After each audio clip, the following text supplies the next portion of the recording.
लग्नाची कथा भाग 13. अन्वीच्या असं फोन कट करण्यावरून विहान काय समजायचं ते समजून गेला. त्याच्या आता सर्व लक्षात आलं होतं. म्हणजे सिद्धार्थ जे पण सांगत होता ते खरं होतं. त्यानंतर सार्थकचा निरोप घेऊन ते दोघे परत येतात. भाग 12 आता पुढे. विहान सार्थकला भेटून आल्यापासून विचारात पडला होता. त्यानं जे पण काही अन्वीबद्दल सांगितलं ते ऐकून आणि तिचं फोनवरचं बोलणं ऐकून त्याला तर आता तिचा तिरस्कार वाटत होता. किती मूर्ख मुलगी आहे ही. तिला तिच्या वडिलांच्या इज्जतीशी पण काही घेणं देणं नाही. बरं झालं अशा मुलीशी माझं लग्न नाही झालं, तो मनातच विचार करत म्हणाला. भांडखोर असली तरी ती आकांक्षा बरी. ती घरातल्या सर्वांशी किती मिळून मिसळून वागते आणि आजी तर तिचं कौतुक करत असते. एवढं सगळं असून तिनं अजून आमच्या दोघांमधलं भांडणसुद्धा घरात कोणाला सांगितलं नाही. आणि मी किती मूर्ख होतो. वेळासारखा अन्वी करत बसलो होतो. ज्या मुलीला आईबापाच्या इज्जतीची पडली नाही त्या मुलीनं माझ्या आईवडिलांची तरी किंमत केली असती का? माझ्यासोबत तरी ती एकनिष्ठ राहिली असती कशावरून? विहान मनातच बोलत स्वतःला दोष देत होता. पण एका गोष्टीचं त्याला बरं वाटत होतं की तो देवाच्या कृपेने वाचला होता. विचार करता करता तो झोपून गेला. दुसऱ्या दिवशी सकाळी लवकर फ्लाईट होती, त्यामुळे आकांक्षा लवकर उठली होती. इकडे विहान पण लवकर उठून त्याचं आवरलं होतं. थोड्या वेळात आकांक्षा आपली बॅग घेऊन खाली जायला निघाली. सुधा पण हे दोघं जाणार होते म्हणून लवकर उठल्या होत्या. आकांक्षाने छान पिंक कलरची नेटची साडी नेसली होती.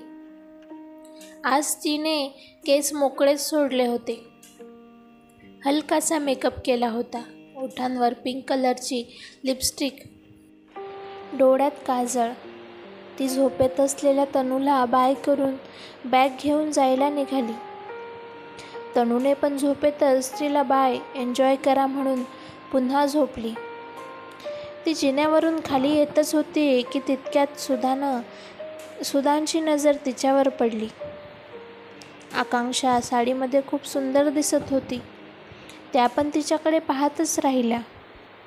अगं आकांक्षा, तू या साडीत खूपच सुंदर दिसते.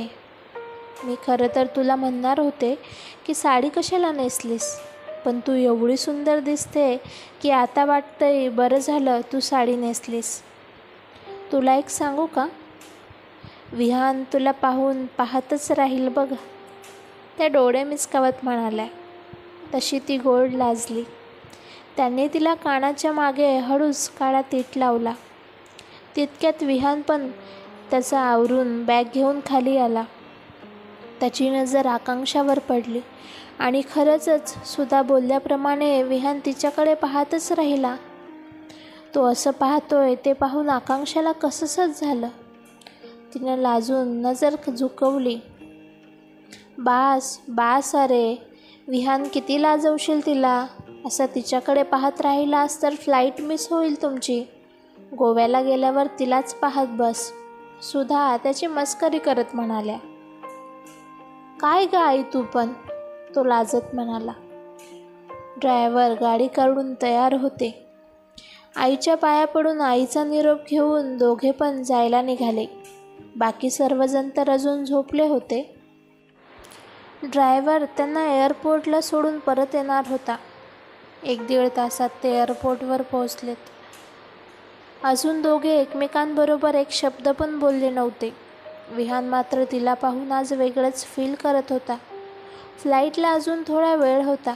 तोवर विहान आकांक्षाला तिथल्या कॅन्टीनमध्ये घेऊन गेला आणि दोघांनी पण तोवर नाश्ता केला. आकांक्षा पण पहिल्यांदाच प्लेनने प्रवास करणार होती, त्यामुळे ती खूपच एक्सायटेड होती आणि नेहमीपेक्षा तिचा चेहरा आज आनंदी दिसत होता. विहान पण आज तिला पाहतच राहिला होता. काल अन्वीच्या बाबतीत ऐकल्यापासून अन्वी त्याच्या मनातून पार उतरून गेली होती.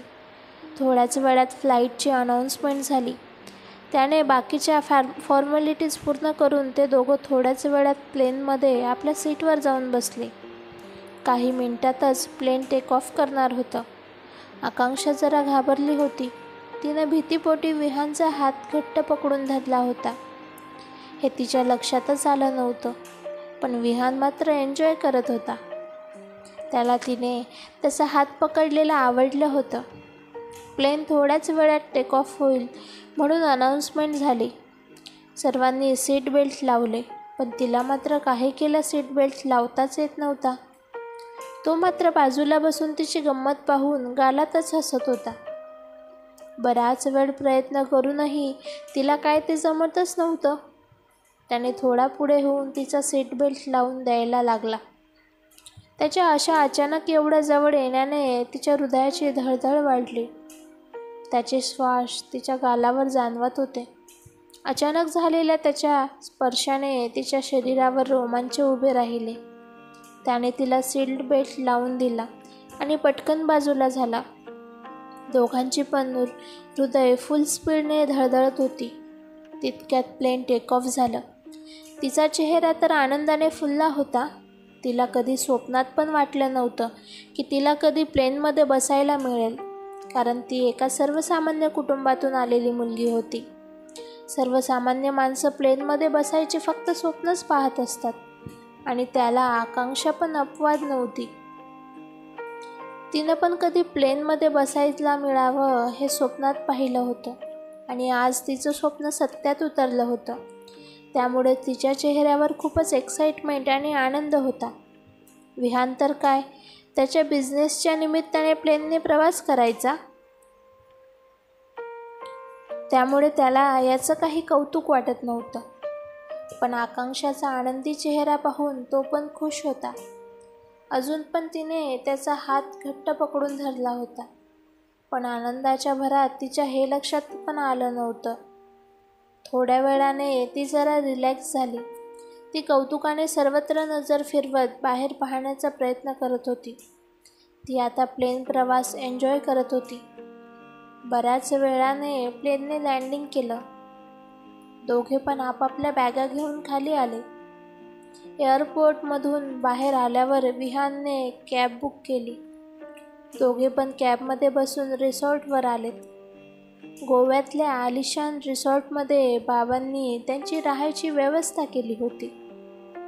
आकांक्षाला तर एक सुंदर स्वप्नात असल्यासारखं वाटत होतं. कॅबमधून उतरताच रिसॉर्ट कर्मचाऱ्यांनी त्यांच्या बॅगा घेतल्या. कॅबचे पैसे देऊन विहाननं रिसॉर्टच्या गेटमधून आत प्रवेश केला. आकांक्षा पण त्याच्या पाठीमागे चालत होती. तिची नजर सर्वत्र फिरत होती.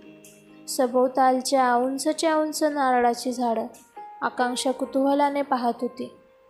रिसॉर्टपासून हाकेच्या अंतरावर असणारा रेताळ समुद्रकिनारा आकांक्षाला हे सर्व पाहून नाचावंसं वाटत होतं. पण तिनं आपल्या भावनांना आवर घातला. त्यांनी रिसेप्शनिस्ट करून रूमची चावी घेतली.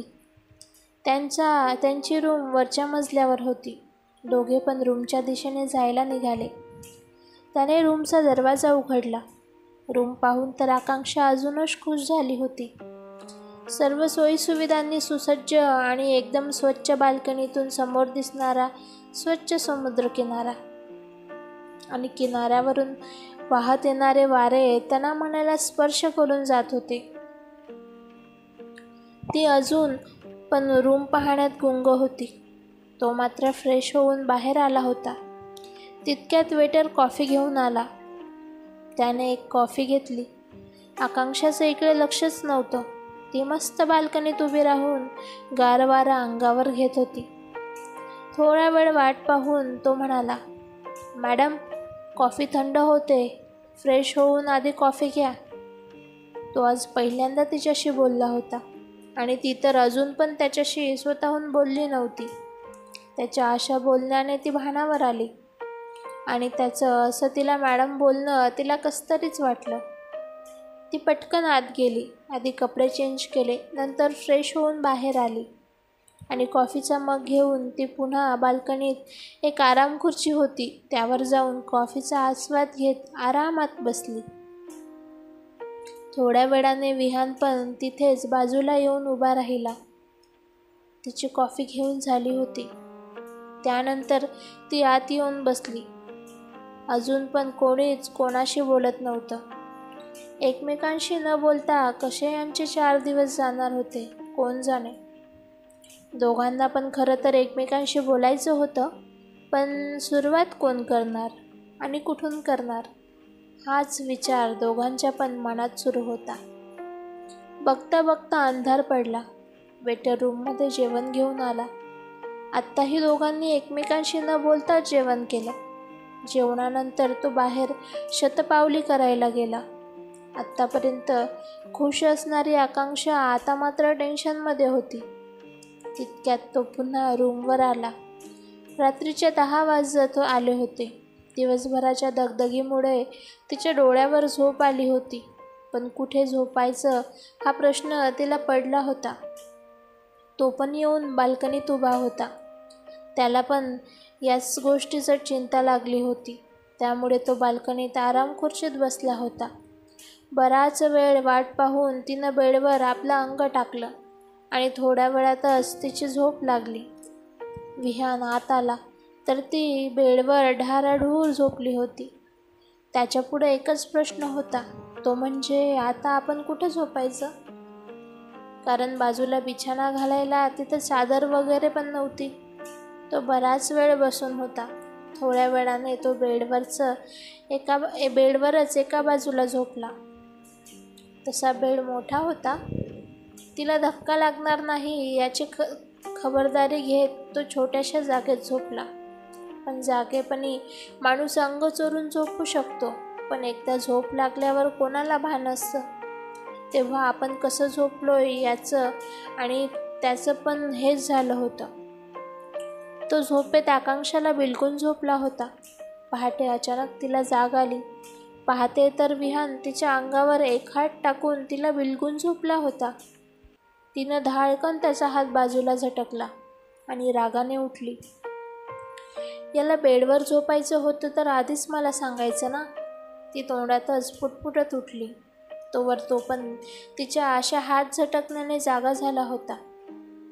साला काय फालतूगिरी आहे ही, तो झोपेतच बडबडत होता. आकांक्षाला आधीच त्याचा अशा शेजारी झोपण्याचा राग आला होता आणि वरून त्याचं असं हे बोलणं ऐकून तिला अजूनच राग आला. कसली फालतूगिरी? मी करते का तू केलीस? ती रागात त्याच्याकडे पाहत म्हणाली. मी काय केलं आता? तो आता चांगला जागा झाला होता. मग मी केलं का?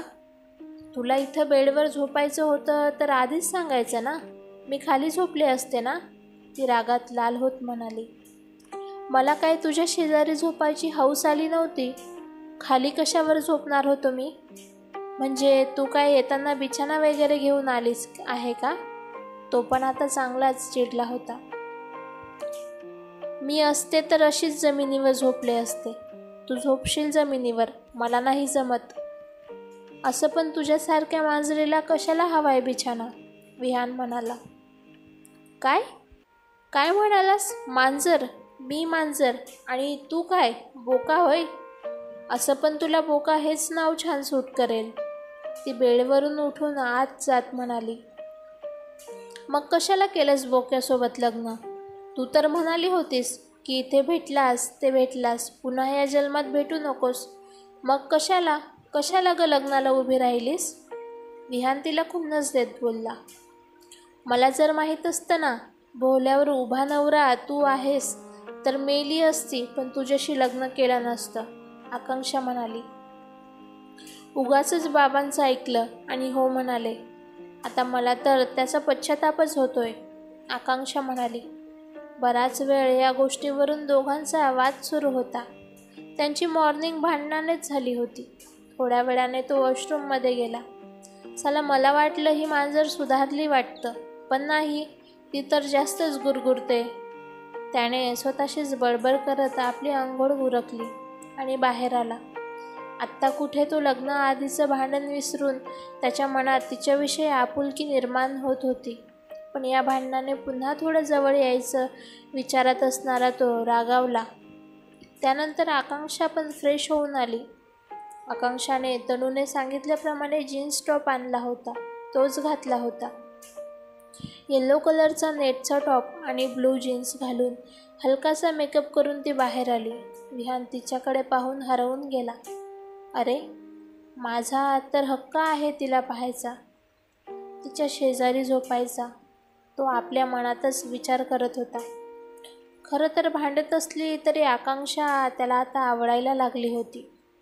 त्याचं मन आज वेगळाच विचार करत होतं. काही नाही, या मांजरीची घुरघुर कायमची बंद करायला हवी. थोडं प्रेमानेच घ्यायला हवं, तो आपल्या मनाशीच म्हणत असतो. चल बाहेर जाऊया, तो दुसरीकडे पाहत तिला म्हणाला. ती पण बाहेर फिरायला जायला कधीपासून उत्सुक होती. तिला तिच्या स्वप्नातलं गोवा ते समुद्रकिनारे फिरून पाहायचं होतं. ती पण राग बाजूला सारून लगेच आपली पर्स आणि मोबाईल घेऊन बाहेर जायला तयार झाली. आधी दोघे पण बीचवर गेले. खूप वेळ बीचवर मजा मस्ती केली. मस्ती करताना पुन्हा 1-2 वेळा दोघांची नोकझोक झालीच. पण हे तर आता रोजचंच होणार होतं. गोव्यातली बरीच ठिकाणं पाहून संध्याकाळी पुन्हा ते रूमवर आले. दोघांनी जेवण केलं आणि आता होती झोपायची वेळ. आज विहानने चलाखी करून आकांक्षाच्या आधीच बेडवर झोपला होता. आत्ता बघू कशी ही मांजर जमिनीवर झोपते, मला पण पाहायचंच आहे, तो मनातच विचार करत बेडवर पळून तिचं निरीक्षण करत होता. बोका आज कसा बरोबर बेडवर झोपला? मी काल रागात म्हणाले जमिनीवर झोपेन, पण आता माझ्याच बोलण्याचा मला राग येतोय. कारण संध्याकाळी तिथलं वातावरण थंड होतं. जमिनीवर थंडी वाजणार हे तिला आता कळालं होतं. ती बराच वेळ विचार करत बसली होती. इकडे विहान मात्र तिला असं विचारात पडलेलं पाहून गालात हसत होता. ती थोडा वेळ बाल्कनीत जाऊन मोबाईलमध्ये टाईमपास करत होती. संध्याकाळचे थंड वारे अंगाला झोंबणारे शहारा आणत होते. थोड्या वेळाने ती आत आली. विहान अजून पण जागाच होता, पण झोपेचं नाटक करून डोळे मिटून पडला होता. तो एक डोळा उघडून तिची मजा बघत होता. ती अजून पण इकडून तिकडे फेऱ्या मारत होती. आता मात्र त्याला तिचं खूप हसू येत होतं आणि आता ती पुढे काय करते याची तो उत्सुकतेने वाट पाहत होता. पुन्हा ती खुर्चीवर बराच वेळ बसली.